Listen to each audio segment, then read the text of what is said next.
Bienvenidos a una emisión más de Educación y Conciencia. Soy Conchita García, comenzamos.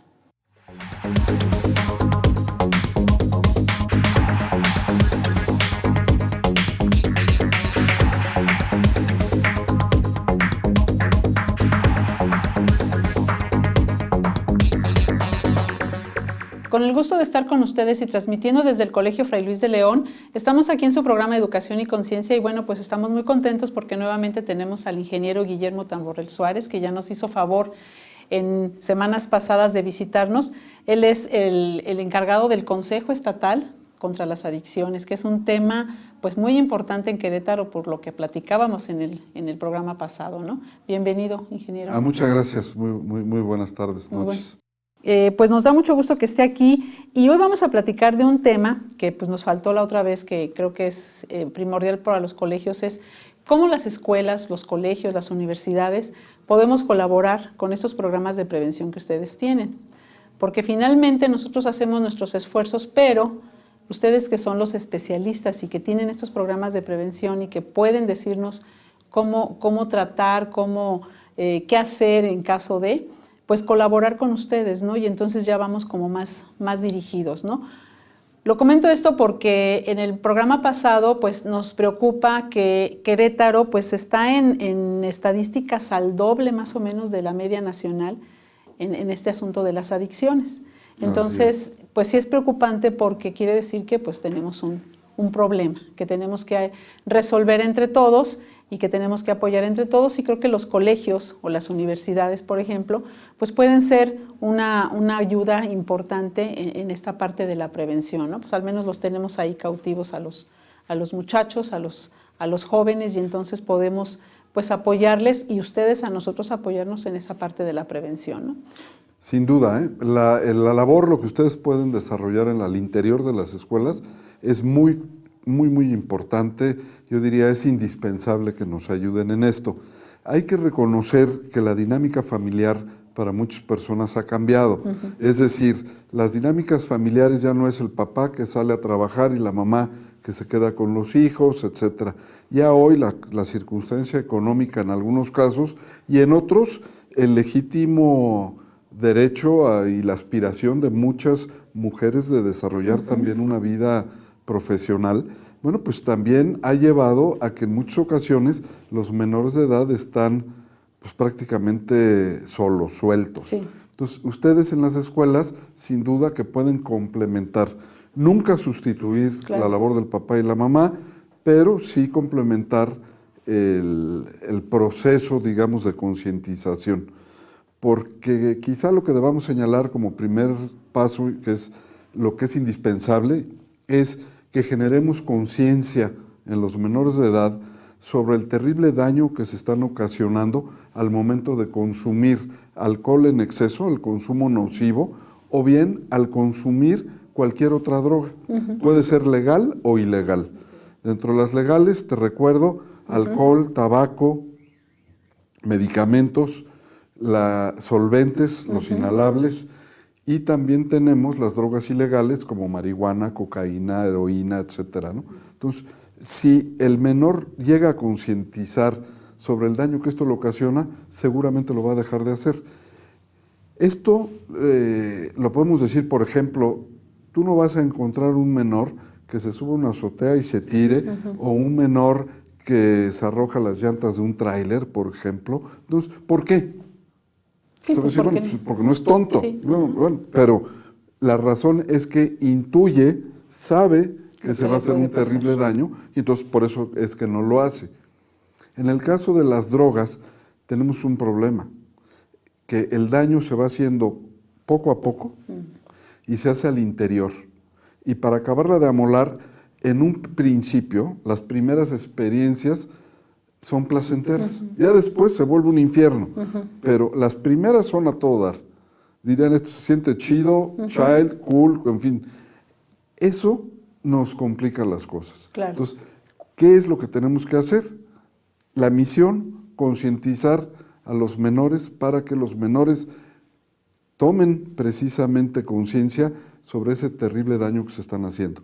Entonces, ahí... Y luego bien, perdón, para poder concientizar, necesitan reflexionar. Claro. Y para poder reflexionar necesitan informarse. Y es aquí donde la escuela nos puede ayudar mucho.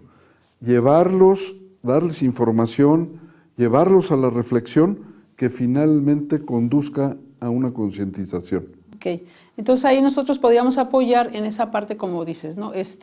Vamos a darles esta información, puede ser a través de pláticas, puede ser a través de un taller, puede ser de diferentes maneras para que puedan reflexionar y concientizar en esta parte. Eso como prevención. ¿Qué pasa cuando en un colegio te das cuenta que tienes un alumno que es adicto, ¿no? Y que los papás no saben? Porque sucede mucho. Claro, ¿no? muchísimo. Entonces, te lo dicen los compañeros, tiene ciertas conductas, tú lo ves reflejado en sus resultados, que a lo mejor era un niño que pues en primaria, secundaria iba bien y de repente en preparatoria baja su desempeño fuertemente.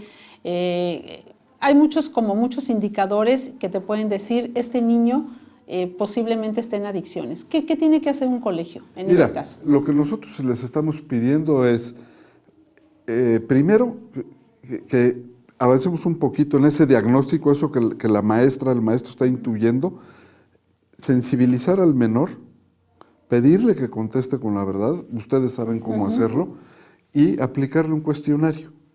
Nosotros tenemos un cuestionario, se llama POSIT, son 81 preguntas, 17 están relacionadas con el tema de adicciones, hay otras 6 áreas dentro de esta misma prueba, y finalmente calificar la prueba.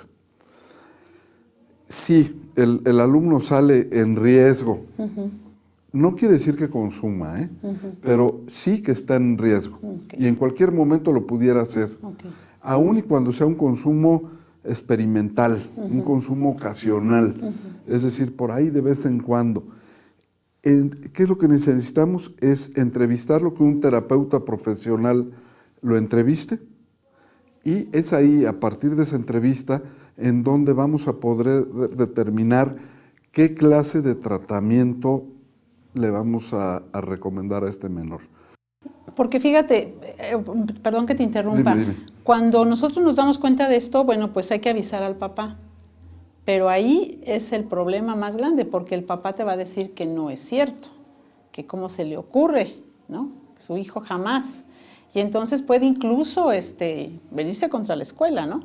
Cuando tú lo que estás tratando es de ayudarlo, porque ha pasado. Sí, sin duda. Ha pasado en muchos colegios donde al citar al papá y decir, bueno, vamos a platicarle, que estamos dándonos cuenta de que hay algo, no precisamente decirle, señor, su hijo es adicto, no, sino estamos viendo que hay una serie de situaciones que está pasando, que estamos viendo esto, sus amigos dicen esto, pues necesitamos que ponga atención en esto, ¿no? Y cuando el papá se ve así como de que medio acorralado en el sentido de decir, como mi hijo, están diciendo que mi hijo puede tener una adicción, es cuando no lo ve, y entonces pues se te viene encima, ¿no? Decir, ¿cómo crees? Están locos aquí, o sea, mi hijo está bien, y algunos lo sacan hasta de los colegios. Claro. ¿No? Pues mira, te voy a decir una cosa, si lo sacan de la escuela, pues qué buena suerte para esa escuela, ¿eh? Y déjame, Sí. Tocaste 1000 puntos que son bien importantes. Déjame te concluyo el proceso de qué hay que hacer, y después vemos qué es lo que hay que empezar, cómo es la labor de prevención para con los papás. Okay. Entonces, primero, ya una vez que tienes el cuestionario, acudir con este terapeuta profesional que va a poder determinar si sí o no consume, y en caso de consumir, en qué etapa del consumo está. Porque tú tienes un consumo experimental, de ahí te vas a un consumo ocasional, un consumo frecuente, un consumo problemático, un consumo ya adictivo. Entonces, hay una diferencia muy grande entre que aquel que de repente un día probó, que va a salir en el test va a salir, pero no es lo mismo haberlo hecho de manera experimental, de manera ocasional, que ya tener una adicción. Son escenarios muy distintos. Bueno, entonces, dependiendo de en qué momento estamos, hay muchas recetas, porque aquí hay un gran mito. Ese mito es que solo hay el internamiento, es decir, o no hago nada o hay que internarlo en un anexo. Y con la mala reputación que tienen los anexos, bueno, pues resulta difícil pensar que voy a llevar a un hijo a un anexo. Entonces, espérenme, esto es como si hay blanco y negro. La realidad es que hay muchos grises. Hay muchas otras opciones antes del internamiento.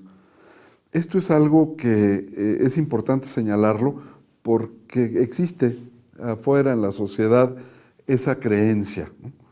Y no, la última de las opciones es esa, hay mucho antes. Bueno, dicho esto, lo que nosotros tenemos que entender primero es por qué se da una adicción.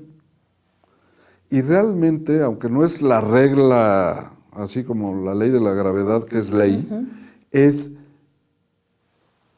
que hay 3 factores fundamentales. Primer factor es el factor genético. No quiere decir que tienes un gen que va a decir tú eres vas a ser, porque tus genes dicen que vas a ser marihuana y que yo voy a ser cocainómano y que aquel va a ser alcohólico. No, no quiere decir eso. La propensión genética se refiere a qué tan fácil o difícil vas a caer en una adicción. Y esto es fundamental. Ahora, esta propensión genética es como ese switch de la luz, que tú has visto esas pastillas que de repente, pues apenas las tocas y prenden. Y hay otras que vas con dos, casi vas por unas pinzas. Bueno, eso es más o menos propensión. Y en este caso la propensión tiene otra característica, que conforme el cerebro madura, digamos que el switch se endurece. Conforme el cerebro va madurando, es más difícil que se genere una adicción. Y te pongo el ejemplo de la marihuana. En adultos es el 9% de los que prueban la marihuana, el 9%, 1 de 11. Si nos reuniéramos 11 personas que nunca hubiésemos fumado marihuana, uno de nosotros va a generar adicción. En el caso de los menores de edad es 1 de 4. Inclusive puede ser, cuando estás hablando de menores de 8, 10, 12 años, puede ser 1 de 3. Entonces, ese es el primer factor. Vamos a un corte ahorita y regresamos con ese tema tan interesante que es precisamente la contribución de los colegios a la prevención contra las adicciones. Regresamos en un momento más.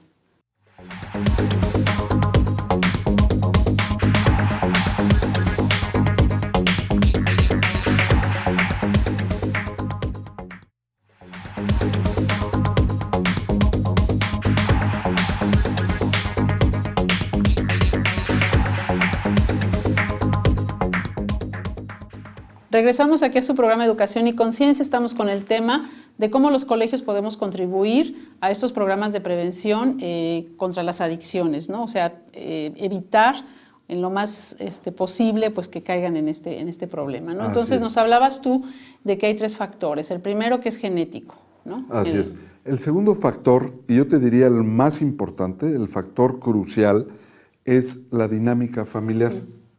Si la dinámica familiar es positiva, es constructiva, si hay comunicación, si hay entendimiento, si también hay límites, ¿eh? Esto no quiere decir que soy papá, permisivo. No, tiene que haber límites.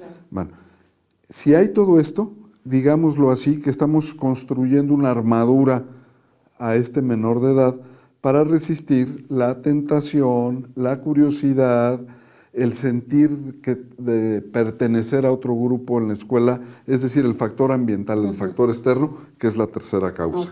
Entonces, para proteger a nuestro hijo, lo primero que tenemos que hacer es tener una buena relación con él. Esto es crucial. Claro. Si la relación es buena, hagan de cuenta que, insisto, le ponemos esa armadura. Si la relación es mala, hagan de cuenta que los estamos empujando a consumir. Ese grito tan absurdo, tan tonto, de cuando el muchacho reprueba una materia, en lugar de preocuparse por qué la reprobó, viene la recriminación. Yo que trabajo de sol a sol y me parto el alma para darte una escuela y tú no la aprovechas, malagradecido, mal hijo y bla, bla, bla.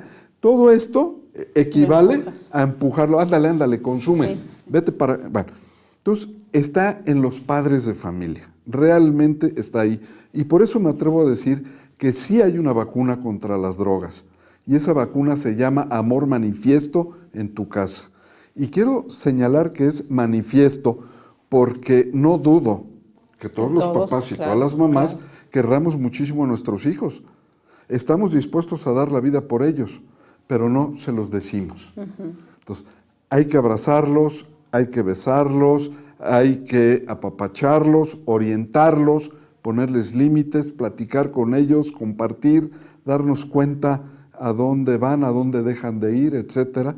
Y de esa manera, las posibilidades que nuestro hijo o hija caiga en las adicciones es muy, muy difícil. Igual que caigan en un libertinaje sexual, esto se va a fortalecer, digamos, esta capacidad. Tercer factor es lo que ocurre allá afuera. Lo que puede ocurrir en la escuela con el amiguito que es el que le anda sonsacando, el que lo anda incitando, ándale, prueba, no seas miedoso, etc. Esa es una, lo que pasa al final de la cuadra, en fin, lo que ocurre fuera de nuestra casa. Entonces, dicho todo esto, ¿qué podemos hacer en las escuelas? Bueno, en la medida de lo posible, convocar a los papás y a las mamás a estas pláticas, digámoslo así, porque la verdad es que a ti como mamá y en su momento a mí como papá, pues nadie nos enseñó. No hay un manualito, los niños no traen un librito que digan cómo se... Entonces necesitamos en las escuelas orientar a los papás. Encontrar la forma de que los papás y las mamás acudan a conferencias, acudan a talleres en donde se les informe, que ellos reflexionen y concienticen sobre cómo proceder. Ese es un paso crucial, se vuelve importantísimo. Y segundo, ¿qué hacer en la escuela para con ese menor de edad? Bueno, aquí lo que nosotros recomendamos es lo mismo, información, reflexión, con conferencias, con talleres, actividades lúdicas que también las hay, alguna obra de teatro, algún monólogo, algunas de estas cuestiones, por ejemplo, y lo acabamos de realizar, pintar una barda. Es sensacional. Se llama acción seca. Los jóvenes reciben una sensibilización y lo que les pedimos es que le digan a otros jóvenes, o qué le dirían a otro joven si lo tuvieran cara a cara, qué le dirían para que no consuma o en su caso deje de consumir. ¿Qué le dirían? Entonces empiezan a formar su equipo, debaten entre ellos, esto hace que se informen y vamos a decir esto, no porque entonces lo otro y mejor digamos así. Hay un debate que los lleva a reflexionar y finalmente es esa frase, reduce todo eso a una frase y ve y píntala en una barda. Esto es lo que denominamos acción seca. Estas son de las acciones, digamos, lúdicas que son fundamentales. Todas estas dinámicas lúdicas ayudan a que los jóvenes, digamos, les caiga el 20, ¿no? Así es. Ese es el gran reto. Sí, van de lo concreto a lo abstracto. Y, por ejemplo, legalmente, ¿qué le implica a un colegio cuando hay este tipo de situaciones? Digo, hay unos colegios que lo que hacen es que cuando detectan a estos chicos dicen, bueno, pues no puedes seguir aquí o te vas a un centro de rehabilitación o tratamiento con un terapeuta, con alguien que te ayude para que tú puedas continuar en el colegio, si no te vas, ¿no? Con esto de la inclusión, que no puedes, pues correr a nadie, ¿no? Es con los derechos humanos ahora como están, que cualquier cosa, bueno, pues se van contra las escuelas. ¿Qué implicaciones legales tiene esto? ¿Es válido que un colegio haga esto? Porque no lo hace por otra razón más que por ayudar al muchacho, ¿no? Decir, claro, bueno, ¿quieres continuar aquí? Tienes que ir con un terapeuta que te ayude para que tú puedas continuar en el colegio. Si no, te vas. Mira, esto es exactamente, la ruta correcta es esa. Esto tiene un riesgo, que ahorita voy a platicar de él, pero la ruta correcta es hablar con ese menor. Seguramente, como lo mencionábamos, su dinámica familiar no es del todo positiva. Claro. Entonces, el maestro, la maestra ocupan un lugar, digamos, más cercano al corazón y a la mente de ese menor. Entonces, yo creo que un maestro puede platicar con él, la maestra puede hablar con ella y pedirle que, bueno, que responda y que acuda a un tratamiento. En ocasiones los tratamientos se dan en la misma escuela y eso es sensacional. Pues sí.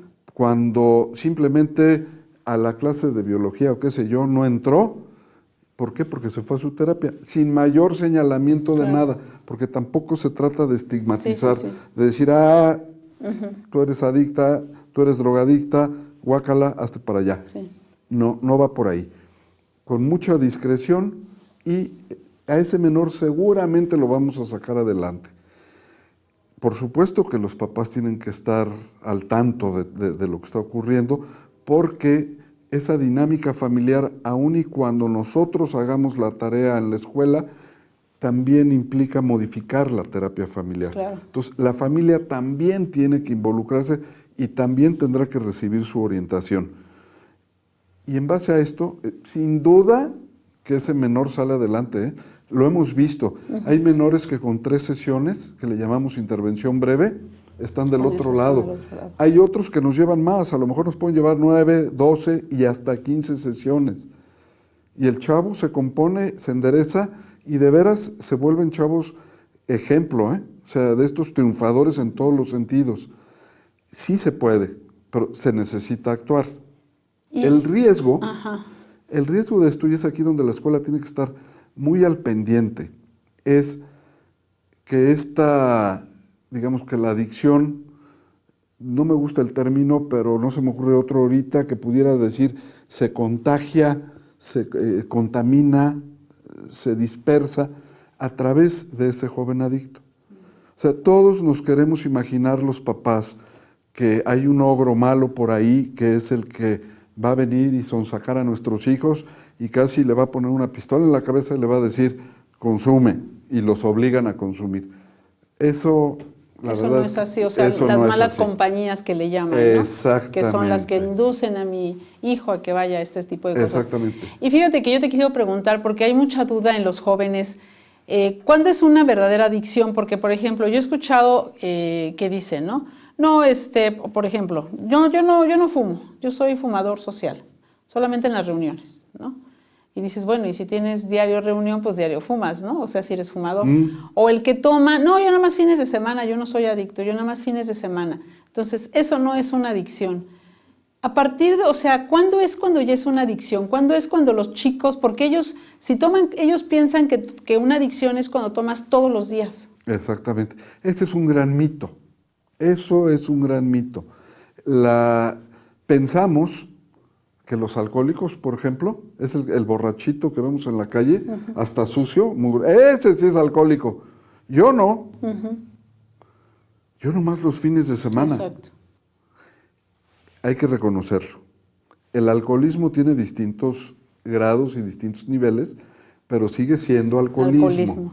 Entonces, si hay una persona, puede ser un muchachito que está esperando toda la semana que digas, oye, atiende la escuela, va bien, le pone ganas, pero desea como desesperado que llegue el viernes, que llegue el fin de semana para irse al antro y beber. Ese chavo tiene un problema. O sea, no puede ser. Y no lo creen, porque hay muchos así. No, la gran mayoría. La gran mayoría son así, o sea, van a trabajar o van a la escuela y al final de la semana, o sea, por eso el bendito viernes, ¿no? Así es. Ya llegó el viernes, ¿por qué? Porque me voy a ir al antro y entonces ahí sí ya voy a poder, y es viernes, y es sábado, y a lo mejor el domingo. No, y tú, y hay gente que está esperando la comida con los amigos del sábado. Claro. Y organizamos la carne asada y empezamos con las cervezas y luego siguen los tequilas y las cubas y son las 3 de la mañana y el amigo está ahogado de borracho. Y eso cada 8 días. Bueno, entonces, aún y cuando cumpla con su chamba de lunes a viernes, ese cuate tiene un problema de alcoholismo. Que puede aumentar con el tiempo, ¿no? Claro. Entonces, sí es importante, por ejemplo, si estás pensando, híjole, ya quiero tomar, ya quiero llegar a la casa, quiero tomar, oye, vamos a salir, oye, ya vámonos, ya vamos a echarnos unas chelas. Cuando eso ocurre, es que ya tenemos un problema. Cuando empezamos a beber y no puedo parar, y cada que me siento a beber acabo borracho, es que tengo un problema. Y repito, ese problema tiene solución es mucho más sencilla que lo que las personas se imaginan. Sí se puede. Ya si no lo atienden y lo dejan crecer, entonces sí se vuelve verdaderamente un infierno muy complicado de sanar. Entonces, sí hay, diría yo, la intervención temprana, oportuna, va a resolver muchos problemas. Bueno, pues mira, el tiempo se nos ha terminado y yo creo que de esto, pues algo que nos tiene que quedar muy claro y a los papás, a los educadores es, pues no hay como trabajar en la prevención, ¿no? No permitir que llegue a ser una adicción y lo que tú decías muy importante, ¿no? La familia, o sea, a mí me da esperanza de decir, bueno, si no tengo buena relación, la puedo tener. Y esa poder tener es una manera de prevenir que este chico vaya a ser adicto o esta chica vaya a ser adicta, ¿no? Entonces, y a todos los maestros y papás que nos están mirando, lo que yo les diría es, si tienen una duda o detectan un problema, acudan con el especialista. Claro. El alcoholismo, la drogadicción es una enfermedad y hay especialistas que la sabemos atender. Ok, pues te quiero agradecer muchísimo este programa, toda esta aportación que nos has dado, que nos da mucha luz a los colegios, que tenemos estos problemas y bueno, pues ojalá que otro día puedas venir al programa a seguir platicando. Y pues muchas gracias, nos vemos en una semana más en Educación y Conciencia.